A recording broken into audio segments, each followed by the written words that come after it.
Uh, I think I can start lah. Okay. Boleh dengar ke semua? Boleh, boleh. Boleh. Okay. Thank you very much. Okay. Today I'm going to give a talk about the future of artificial intelligence, query pediatrics, basically on medical education.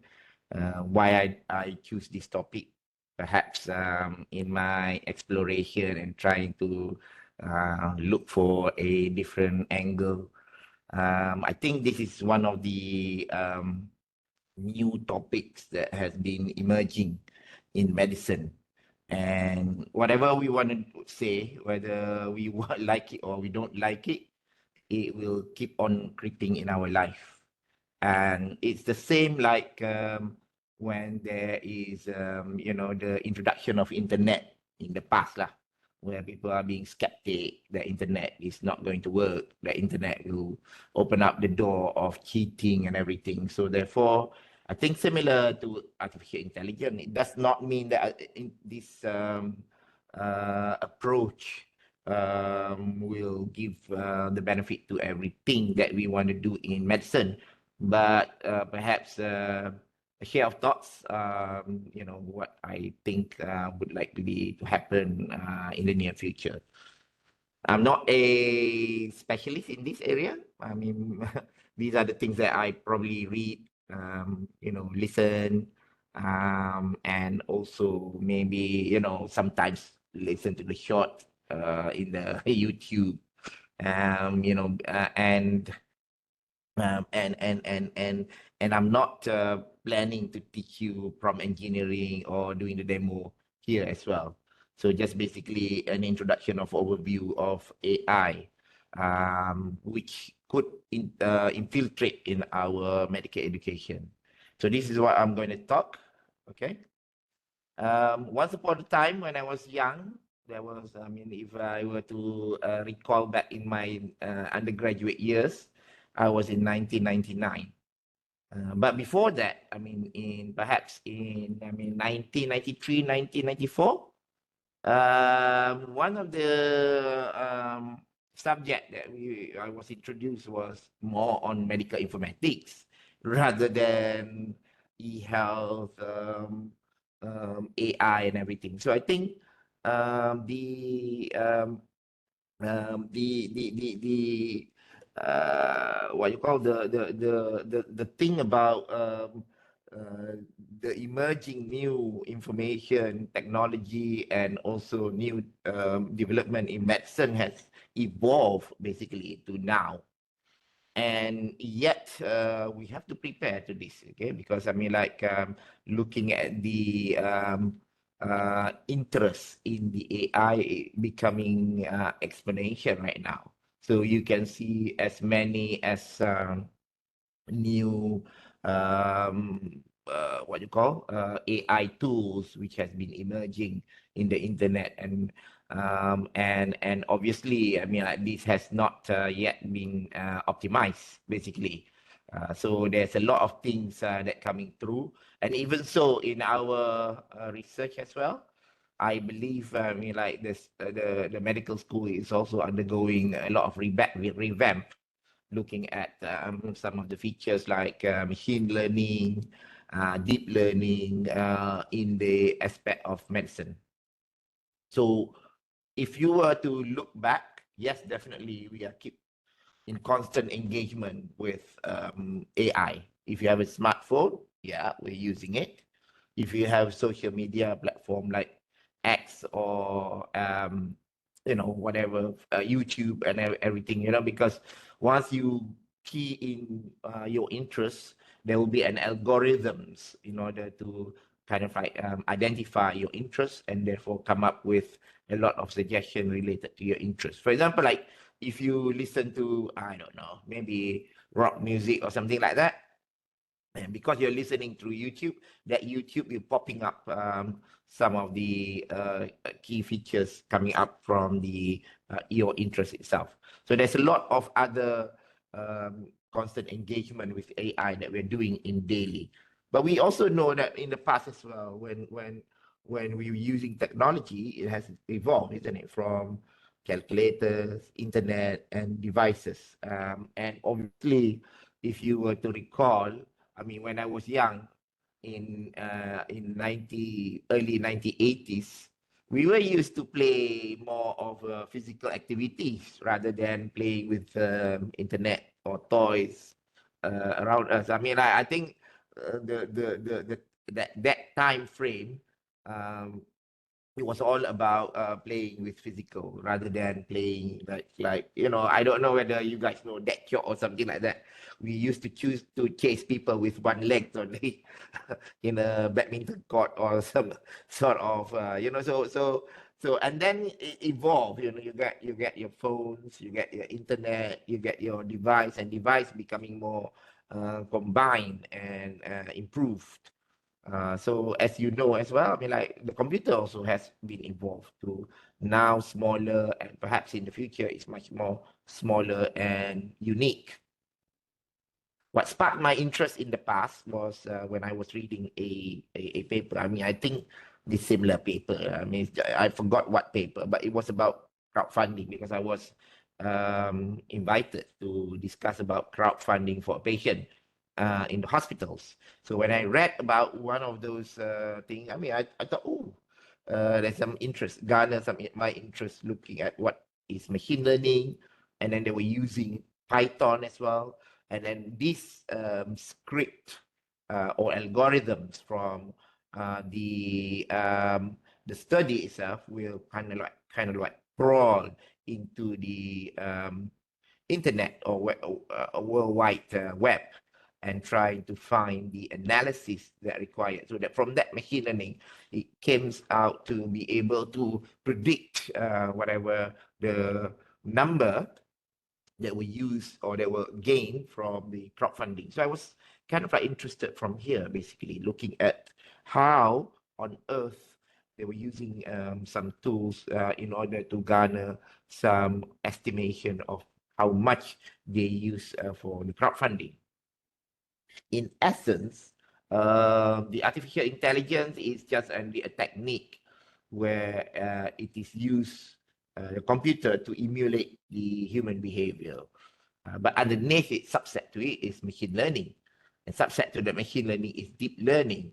And what we're going to talk here is about generative AI, where you takes the text, image, or even from text to music, and train those data and models and try to produce mimicking like human, whether this is supervised or unsupervised. I mean, the common things that probably we all use is ChatGPT, but I often not use ChatGPT because there's a two difference. I mean, if you use the older version ChatGPT, it's not it's really poorly trained, and therefore it is not able to kind of like produce a lot of answer to it, or even if the answer is being given, it's not being what you call comprehensive enough.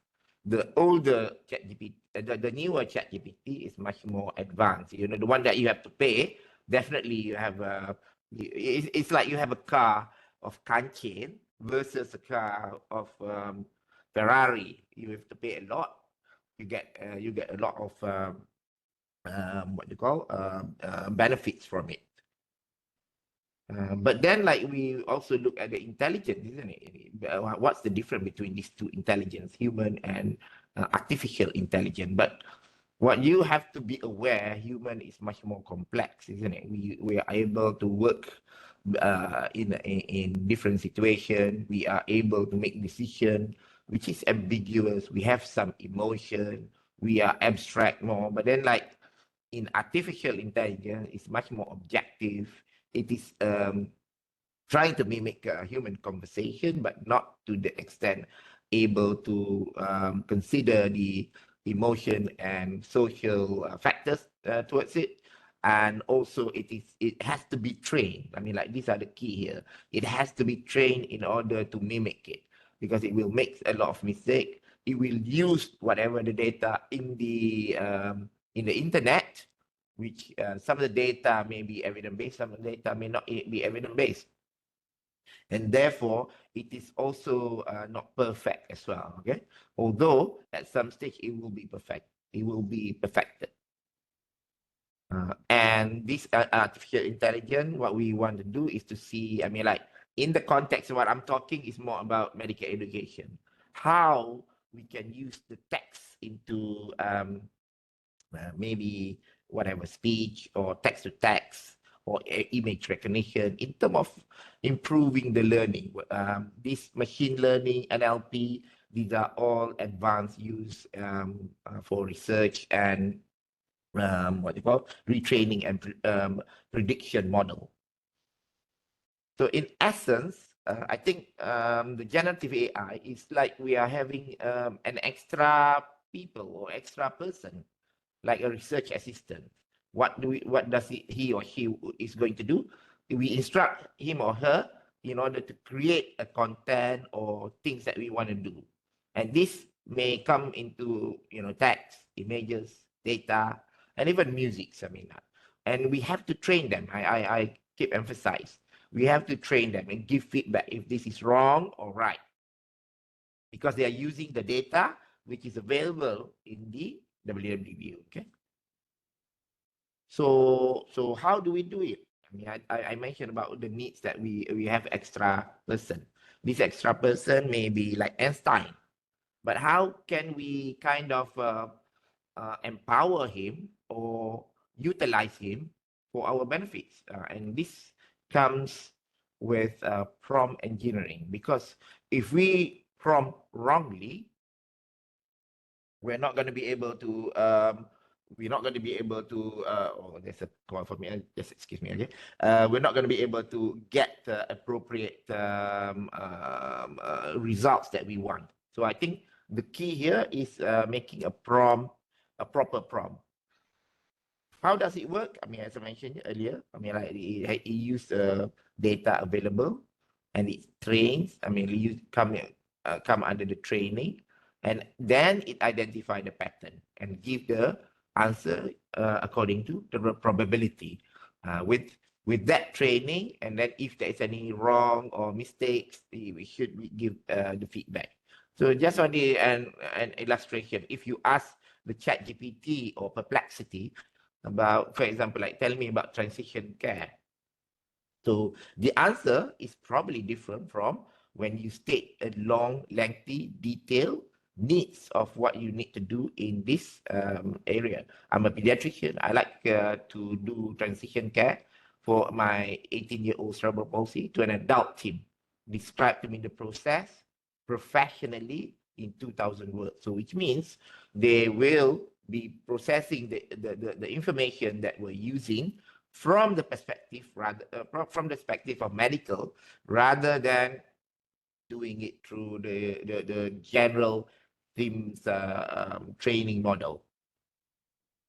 What happened is that when you instruct the computer, sending the text, and this text will be changed into numbers and undergoing neural network. It's like brain, brain we have synapse, but in the computer it's a neural network, and this neural network will come up with a number again, and then as a reply. For example, we put dogs are, and this information goes into the neural. The answer would be animals. Similarly, you can put as dog are animals, and then it will go and answer back that. So I mean, I think the finding when you put in the Chat GPT, the translation, the number or words that were put are going through this process. And there are so many of those generative AI that can be used to do text to text, text to image, text to video, or task. But we need, as I mentioned earlier, you need to master the prompt engineering, how to prompt all this generative AI in order to produce accurate and also required information with such accuracy. There are other AI tools which I mentioned earlier on, can be used for literature search. For example, like Elicit, speech recognition, Whisper, images, DALL-E 2. But if we were to ask, okay, I don't know, I mean, if I if I live in this time frame, and I say, okay, can I produce my own textbook from this text generation, ChatGPT, or Perplexity? For example, like making my own textbook related to pediatrics. Yeah, definitely. It is able to generate those information to produce a textbook on your own using these AI tools. This without what you call buying a textbook, but then like the accuracy information, the latest information, the development. I mean, like I think those are the key things that we have to know about the limitation of that chat GPT. There's a few other things that you can do. I mean, like even okay, can you produce image? Can you can talk to chat GPT in order to do simple sample size calculation. You can talk to chat GPT in order to suggest on the framework of for example, you want to make a research proposal. So you can do every single thing because this is quite a powerful tool, although it is not, as I mentioned, perfect at the moment. If you want to find some of the AI, you can do a Futurepedia IO, and this it will give you some of the AI tools which is available. Some, although there are so many AI tools in the world. So what are the disadvantages? I tried Perplexity and tried to find out what are the disadvantage of ChatGPT. Some of the limitation is about they don't have empathy. It is prone to error as well and biases because it depends on the available information in the internet. Because some of the information may have some biases. Does it cause laziness? I'm not so sure as well. Because I mean, like rather than I think I mean, I've seen my student as well in front of me, using whatever like Google or maybe AI, Chat GPT in order to find. But do have we not used our brain in order to think about whatever uh, problem around us? And also it's prone to misuse activities. If you think about criminality, I think this is my opinion lah. Basically, if you do not have ethical conscience, you will be able to manipulate and code the data to crawl the information through the internet and find like the study that I illustrate earlier on, that the information that was seek, related to the number or related to the amount of money that is generated from the crowdfunding. But you want to use it for something criminal. It can be used basically. So these are some of the things that is concerning related to the AI itself. Okay. Maybe some people worry about the rise of the machines. I mean, we watched Terminator in the past. Can it happen? I mean, we want the technology to have human being to improve, but then like can the technology take over us and do whatever human can do? My focus is more on medical education. I don't want to focus on prediction, personalized diagnostic, and etc. So let's dwell with the medical education. So in learning, I think we should look at two different ways. How the student might use AI. And the second is how the teacher might use AI. So I think these are the key fundamental things that we probably have to use on it. In essence, I think in the old days, I mean, I don't know now. Maybe now we are progressing to using AI, but in the old days, I used to kind of like carry thick textbook, colorful. I mean, I think in the old day it was not that colorful. so bored reading. But nowadays, I mean, you have colorful books, and which is much more garner more interest for reading. And you probably have to sit down with a lot of exam as well, and develop some of the skills to becoming a doctor. So we have to think about how we can utilize for medical students. And the stage of medical study, perhaps run, I don't know, maybe 10 years in order to achieve being a fellow or being a consultant. But all these features, we still have to be working and gaining some experience, teaching, preparing, and wearing different hats, like doing academic activities, managing administration, teaching as well, and doing the clinical stuff in order to solve some of the mystery in medicines. Okay. In one of the paper, I think by Gordon et al., which stated that education application for AI would include like tutoring, okay? And also tutoring, which means that you can use AI to kind of like give you a tutorials and help you out in terms of improving your maybe develop questions, so you give feedback and ask for decision making. Learner assessment, so which means that the AI will be able to kind of summarize clinical cases and maybe traversing different medical literature to find clinical management. To do personalized, I want to maybe study about MEQ only. I want to study generate the MCQ only. I want to kind of like comment on the cases, simplify the cases, simplify the case report, and etc. So you can use for many things. Similarly, in the postgraduates as well. And obviously nowadays it can use visual enhance and also machine learning as well. So some just on the illustration, some of the paper that is available in the literature.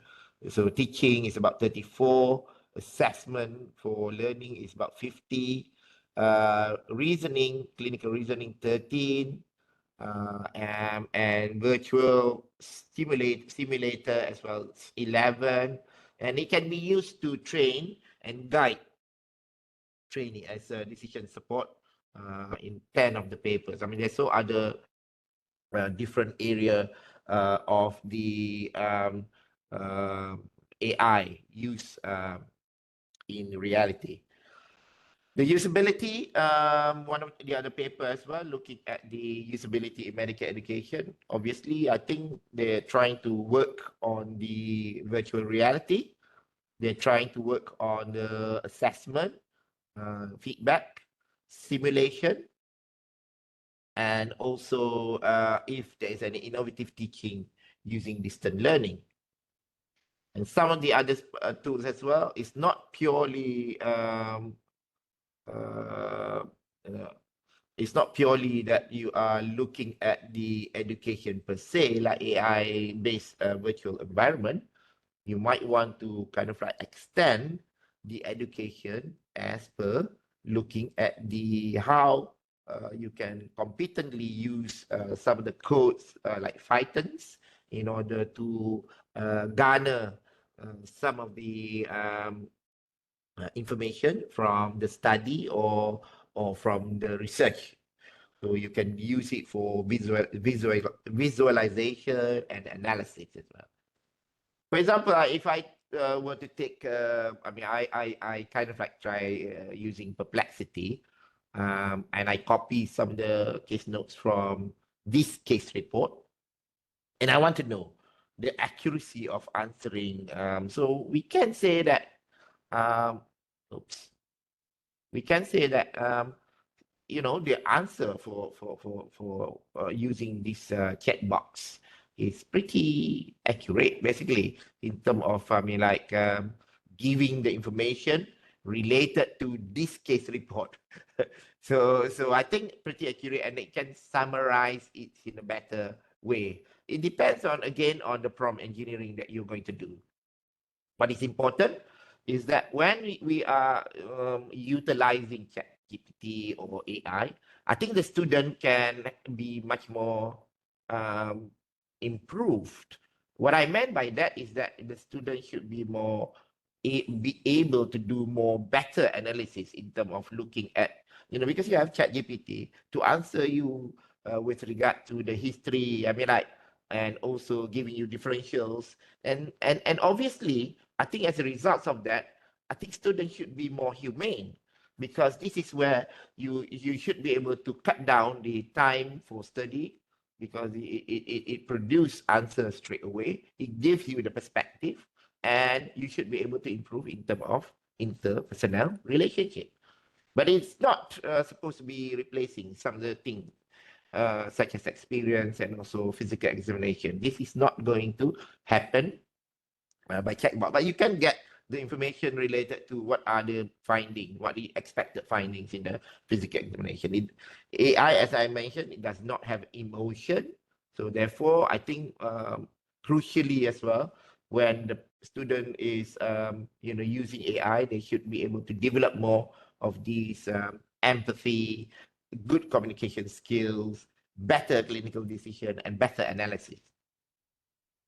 And it has to be used in all different aspects. Like, for example, like preclinical, it might be used to consolidate, and then you can use, making AI as a tutor, doing tests, alter the questions, and then, kind of like test yourself from that. In the clinical, maybe related to the clinical analysis, you have to get this experience and also come up with differentials, and then come up with management as well with regards to these. And even you can use the AI to kind of like show the image, because say, for example, you haven't seen cortical tumor from your patient. You see a rare condition related to tuberous sclerosis, and then you say, okay, I like the AI to find me the image related to diagnosis, and explain about the findings from the CT image, and etc.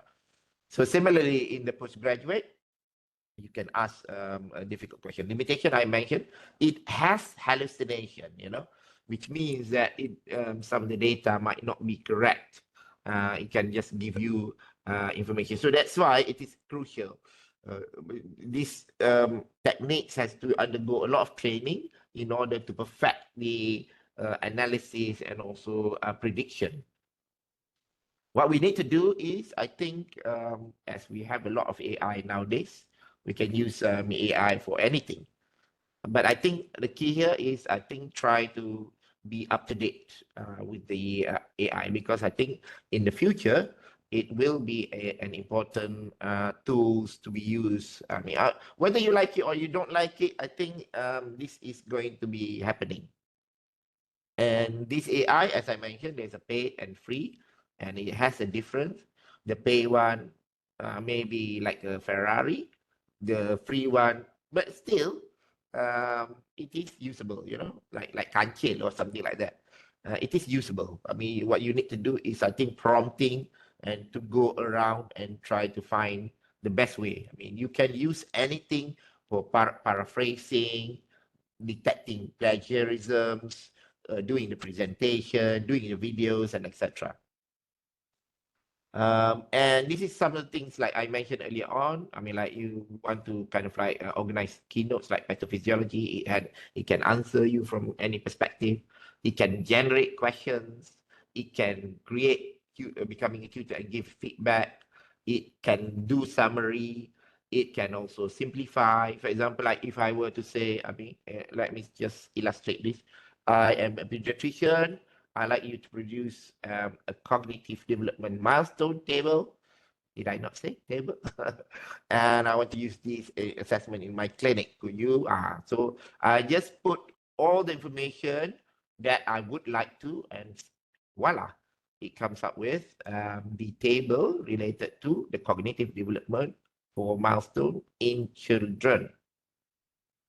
So similarly, I mean, number two is simulating the clinical scenario. I mean, nowadays, I mean, I think in the West, they have all this virtual reality or augmented reality, which means it is a real life, but then you can see some of the computer technology in the real life. It's augmented reality. So these are the things that probably is coming through looking at how, I mean, before this, we were using all mannequin in order to simulate, but perhaps in the future, it's not really mannequin anymore. The connection, communication is not by using, it will be by the computer rather than augmented by, specialists or trying to kind of like simulate and give you scenarios. It also will be able to kind of like collaborate as well with different teams. And as I mentioned, there are different AI which can use to, again, interpret the data, visualize those data accordingly. And this, I mean, like, has to be kind of like, again, I would stress on the prompt engineering and learning on different skill set. This is one of Farhana, if you are here, I tried to kind of like utilize your case because I mean Farhana was doing a study on long-term effect of child maltreatment. So I asked the Perplexity just only to give me a calculation steps, and then voila, it come up as 323. Again, other than that, will be acting as personal tutor, as mentioned earlier on. So many other things that can be used. And this is where I ask new question about knowledge attitude of immunodeficiency. Can you generate questionnaire, testing, reliability? So it gives you all these steps that you want to do in order for you to do a new questionnaire for the knowledge, attitude, and practice. And when I have some doubt about something, because I was involved in the what you call reading the JPAM kind of like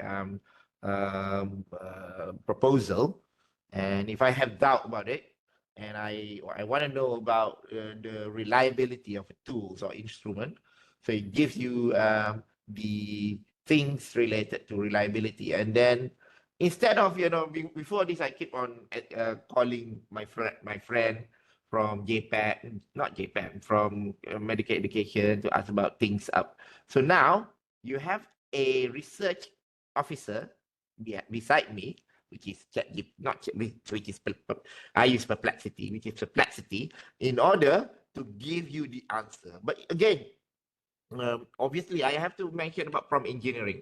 This is a key, such key in order to come up with a correct answer that you want from your perspective. And it can also be customized to your needs, whatever your needs are, whether you need to improve in the skills, or whether you need to do analyzing or progress. What we need as healthcare professionals, I think my student here, although you still are not a specialist, but obviously in the future you are going to be facing all this. So I think what we need as a specialist in the future, or doctors in the future, we should have some knowledge. We should know the implication of the use of this AI. We should be able to use AI to enhance our clinical acumen. We need EBM. Obviously, the information that were available in the www or on the internet is by far is a lot, and it's some of the things that have biases. towards maybe some of the things have biases towards anti-vaxxers as well. So we have to be careful on this information that is available, and it can be used for learning definitely. These are some of the prompt engineering. I think when you are trying, you can use some of the thing like when you are please summarize. So which means you're trying to link between 2 or 3 things. Okay, please teach. You try to solve, plan, learn, advise, scan. So it's like you're asking the chat GPT or the AI to kind of like interact with you. And from this interaction, therefore, it gives you the results that you want. Some of the results may not be satisfactory, definitely. Some of the things that you probably have to be able to beware when you are trying to make a good output. I mean, these are one of the influencers stated. I mean, like that you need a persona, which is what are you? Context, what are you wanting to do? The task, what the ChatGPT or Perplexity needs to do. Give an example if you want to do it. What format? Tables or something like that. Tone, maybe it become professionals or whatever lah.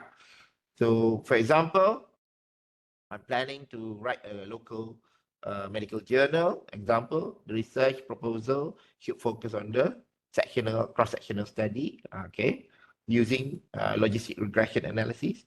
I am a lead researcher and produce an outstanding manuscript. Format, please follow universal. Put it in different paragraph in 800 words. Tone, I would like you to do professional tone of discussion. So when you are giving it in a comprehensive what you call instruction to the chat GPT or generative AI, it should produce a better response to it. Okay, now what about assessment? I think I have how many minutes more? Okay, a few more minutes. I'm nearly finishing. Okay, so the assessment, I think we should go into the new assessment because I think, like it or not, we're not going to be able to stop the generative AI infiltrating in our medical fraternity. So therefore, people are using it. People are using the chat box in order to find research. So then, what are the key things that we need to do in order to improve on our assessment? Maybe, I mean, like this is maybe, I mean, one of the things that I was listening is rather than look at the mistakes, plagiarisms, maybe the focus it should be for the learning, because I mean, like, we should focus everybody for learning. Whatever tools which is available, if you focusing on the learning, you should be able to improve rather than looking at how the way you're cheating. So looking at the journey overall. But then like from the perspective assessment, it will be very challenging because if you try to do MCQs, they have answer already. So therefore, the assessment may be looking at different perspective, how creative you are, what are your metacognition in terms of understanding of the case, what are your critical thinking about the cases, fortitude, your collaboration, what are the leadership, so I think the focus right now, before having all this, because before this it was objectively assessed using MCQ, MEQ, and etc. Now trying to focus on element, the critically ability, rather than if you just copy and paste, you're not going to be able to critically think about the subject that you copy and paste. But if you're looking at it, reading about it, and then able to give differentials analysis, much more improved in terms of your ability in terms of analysis. Therefore, you should be able to critically think about the cases. Okay, some of the things vulnerable. So these are the things that are AI vulnerable, and these are the things that AI will be resistant and unable to kind of like measure. For pediatrics, I think we have different disciplines. We can use all these. I think for me, AI would be a gold mine in terms of research, in terms of development, in terms of looking at how we can advance in terms of making sure that the technology. I'm not saying we should limit in one sense, but on the other sense, I think it is important as well for everybody to be aware that this technology is available and it's here. And we should try to look on how to improve in terms of learning. The method of assessment, I think a lot of things is still gray, difficult to assess, and hopefully at some stage it will be improved. In conclusion, I think I should finish now. Okay, 8:50. AI is around. I think we should prepare us as a teacher and also students to improve so that we can become an efficient learner. Okay, but we also have to be aware. I mean, like it is still a long road because AI has got a limitation, and obviously, you know, whatever information that comes through. I mean, whether you want to do it a video, whether you want to learn it through flashcard, whether you want to, you know, asking for information, you have extra person, which is virtual research officer. I mean, like I just want to say, this is research officer, although it has no emotive feeling to you, but it can give you an answer. But you also have to be aware. This answer may be limited with the information, but obviously 90%, if I can say 90% of it can be correct.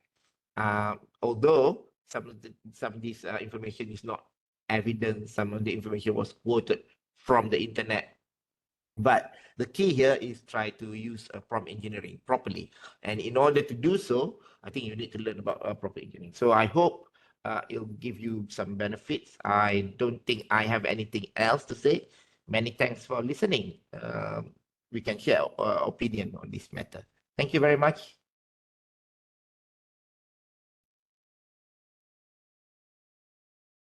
Any questions or anything?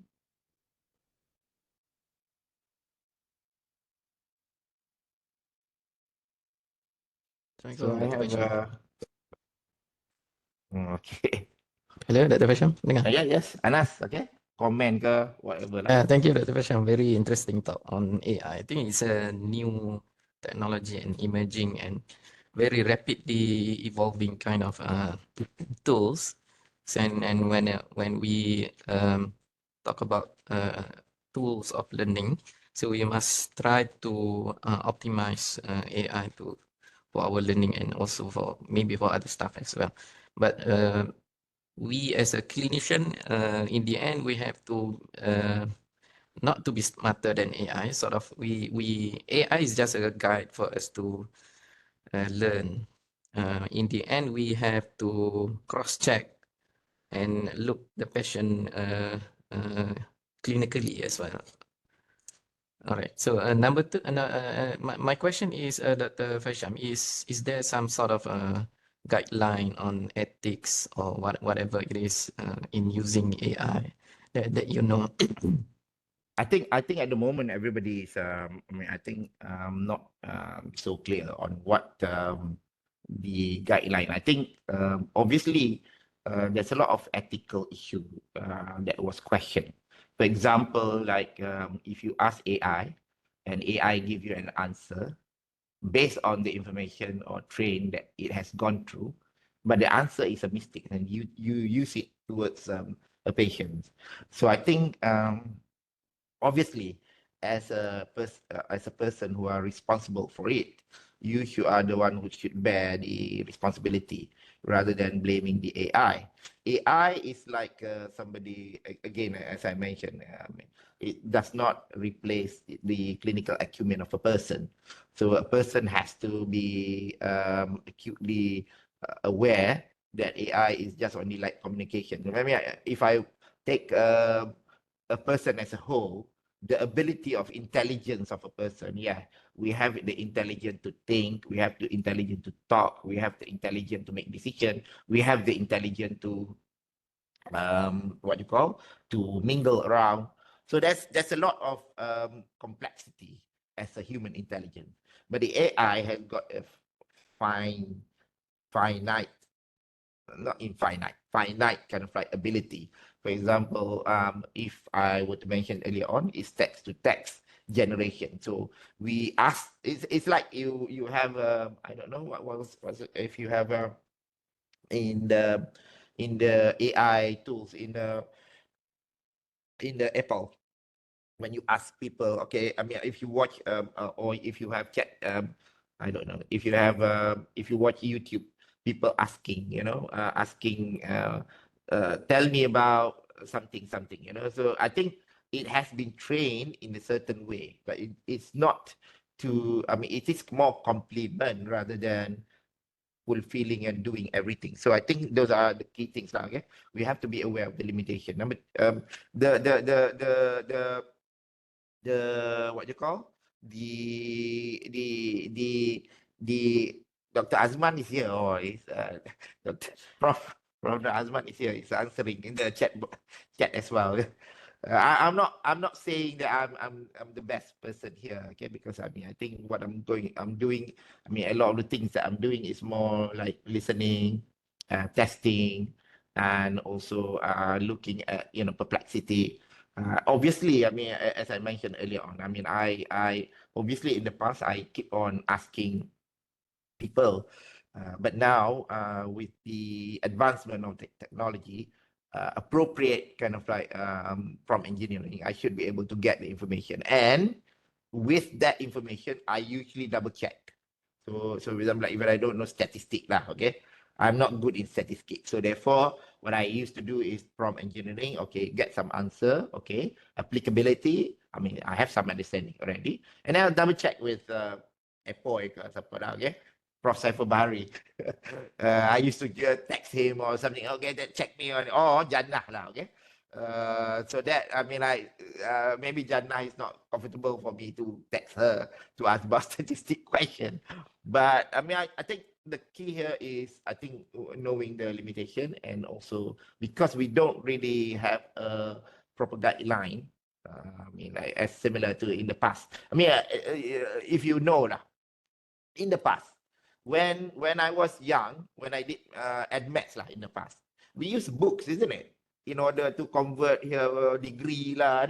We use books to kind of like look at the calculation. But nowadays, people are the students nowadays are using calculator. It's much more quicker in order to do so. So I think AI also has got some function for the medical students and also for postgraduate students in order to improve that. Thank you, Prof. Azman. Dr. Yeah. Waisham, thank you. Very excellent presentation just now. I just want to update a bit about the AI. There are lots of development going on, and it's going to be better and better. So we have to adapt ourselves. We have to join the wave, ride the bandwagon. Otherwise, we'll be left behind. Not only ChatGPT, the first one that was introduced by OpenAI, very expensive. I subscribe for ChatGPT Pro for $20 per month. And under ChatGPT, you have lots of other, including perplexity. So for academic writing, all these things, you can use Jenny.ai, Jenni. And then you have the Grok, Elon Musk 3.0. They have deep research. In fact, the new ChatGPT, if you are a subscriber, you can try the deep research. The issue of hallucination is almost eliminated if you ask correctly, what is called a prompt engineering, and guide correctly. Ask and guide what you want, then you will get the correct answer. So it's just a super assistant that's available anywhere in the world, 24 hours a day. You have the combined knowledge, skills, and whatever in one place that you have access to any time of the day. Okay, so maybe we should have more something like, I've conducted a few workshops for the orthopedics fraternity on the use of AI as a lecturer, as a researcher, as well as a teacher. So maybe we can team together more on the hands-on, not on the theory. Okay, with some other expert. Okay, that's some of my sharing. Thank you, Prof. Azman. I mean, like, he's much more advanced than me. So, just only, ikan kecil je. Okay. Uh, Right, thank you. I shared a short video made by AI while I was listening to you. I produced that uh, video in 5 minutes Yeah. without Yes, no editing at all. yes. Okay, so there's a link over there, just an introduction for non-technical person, what AI is about, and for our usage. And of course, because I'm in orthopedic, I put some orthopedic in there. Okay. Okay, thank you very much, Prof. Azman, for the information. Okay, anybody else wants to comment? So I think, so if that's so, I mean, Prof. Aziza asked about free and paid version. I mean, I think Prof. Azman mentioned earlier on. I mean, like some of the some of the paid version is expensive. Definitely, I think yeah, if people wants to use some of the thing, it depends on what area you want to use this Okay. context. That's a new development on there. The Uh, Chinese, because of the Trump tariff, all these things, restriction, the Chinese came out with their own AI, which is much cheaper than ChatGPT, maybe 10, 20 times cheaper than ChatGPT. So you can go to DeepSeek, the latest version, which is still available for trial. They have deep research. As well, Grok under the Elon Musk is also you still have it's free, and then the Quen 2.5 QWEN. This is Alibaba Group, so they also come with that. And if you are more interested in the upscale one, Manus, MANUS. But this one also have a trial. Have a look at that because I use all this and look at the capabilities of each. In fact, in some cases, the Chat GPT is being left behind, but they are all racing to be better than each other. So and we benefit from that. So use that the free version while it's still available. Yep. Okay. Okay, I think thank you very much again for Prof. Azman for mentioning that. I think DeepSeek is much cheaper. That's what I heard as well, although I've not used it. Okay, so I think we adjourn from here if everything's okay. Thank you very much for listening. I hope it will be beneficial. Thank you.